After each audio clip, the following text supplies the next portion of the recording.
लोकसभा में विपक्ष के नेता राहुल गांधी ने शुक्रवार को कांग्रेस नेता प्रियंका गांधी के लोकसभा में पहले भाषण की सराहना की और कहा कि प्रियंका का भाषण उनके स्पीच से बेहतर था। राहुल गांधी ने कहा कि शानदार भाषण, मेरे पहले भाषण से बेहतर, चलिए इसे ही कहते हैं। इस बीच कांग्रेस संसदीय दल की अध्यक्ष सोनिया गांधी ने प्रियंका गांधी के भाषण को एक्सीलेंट कहा। प्रियंका गांधी के पति और व्यवसायी रॉबर्ट वाड्रा ने कहा कि ये वायनाड सांसद के भाषण से खुश है। उन्होंने कहा कि कांग्रेस मजबूती से आगे बढ़ेगी। रॉबर्ट वाड्रा ने कहा कि मैं बहुत खुश हूँ। उन्होंने देश भर में अपने अनुभव के बारे में बहुत स्पष्ट रूप से बात की। उन्होंने लोगों की कठिनाइयों के बारे में बात की। लोकसभा को ठीक से काम करना चाहिए और सदन में चर्चा होनी चाहिए। प्रधानमंत्री मोदी को विभिन्न राज्यों के लोगों की कठिनाइयों का भी ध्यान रखना चाहिए। मुझे बहुत गर्व है और कांग्रेसी मजबूती से आगे बढ़ रहे हैं। इसके अलावा राज्यसभा के एलओपी मल्लिकार्जुन खड़गे ने कहा कि प्रियंका ने सरकार के सामने सभी तथ्य रखे। खड़गे ने कहा कि शानदार भाषण, बहुत बढ़िया। उन्होंने सरकार के सामने सारे तथ्य रखे, कैसे संविधान का दुरुपयोग किया जा रहा है। वे इस देश की महिलाओं और लोगों की सुरक्षा नहीं कर रहे हैं। हम उनकी स्पीच से बहुत खुश हैं। वायनाड से सांसद प्रियंका गांधी ने लोकसभा में अपने पहले संबोधन में सत्तारूढ़ सरकार पर हमला किया। उन्होंने कहा कि आज के राजा आलोचनाओं से डरते हैं। विपक्षी नेताओं को जेल में डाल दिया जाता है, उन्हें सताया जाता है। पूरे देश का माहौल भय से भर दिया है। प्रियंका गांधी ने कहा कि मैं याद दिलाना चाहती हूं कि ऐसा डर का माहौल देश में अंग्रेजों के राज में था।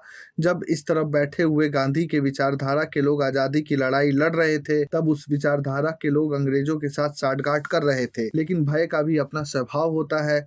भय फैलाने वाले खुद भय का शिकार बन जाते हैं। आज इनकी भी यही हालत हो गई है।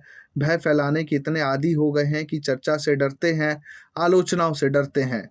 उन्होंने कहा कि राजा भेष बदल कर आलोचना सुनने जाते थे, लेकिन आज का राजा भेष तो बदलते हैं। शौक तो है उनको भेष बदलने का, लेकिन ना जनता के बीच जाने की हिम्मत है और ना आलोचना सुनने की।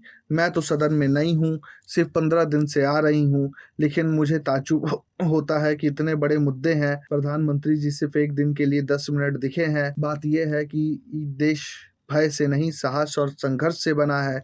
इसको बनाने वाले देश के किसान, जवान, करोड़ों मजदूर और गरीब जनता है। संविधान इनको साहस देता है। मेहनती मिडिल क्लास है। इस देश के करोड़ों देशवासी हैं जो रोजाना भयंकर परिस्थितियों का सामना करते हैं, उनको साहस देता है। तो वहीं आज राहुल गांधी ने भी भाषण दिया। राहुल गांधी का भी भाषण अभय मुद्रा पर आधारित था, लेकिन राहुल गांधी ने वही पुरानी बातें कही। सत्ता पक्ष के लोग, अगर आप देखेंगे तो ट्रेजरी बेंच पर जो लोग बैठे थे, वे लगातार राहुल गांधी के भाषणों पर हंस रहे थे। लेकिन प्रियंका गांधी जब कल भाषण दे रही थी तो वह लोग गंभीर दिख रहे थे, उनकी बातें ध्यान से सुन रहे थे। तो कहीं ना कहीं प्रियंका गांधी का भाषण और राहुल गांधी के भाषण की तुलना की जाए तो प्रियंका गांधी का भाषण अति गंभीर दिखता है और राहुल गांधी अपने वही पुराने भाषण को, जो उन्होंने एलओपी बनने के दौरान दिया था और बनने के बाद, उसी में उनका ये भाषण भी उलझा रहा।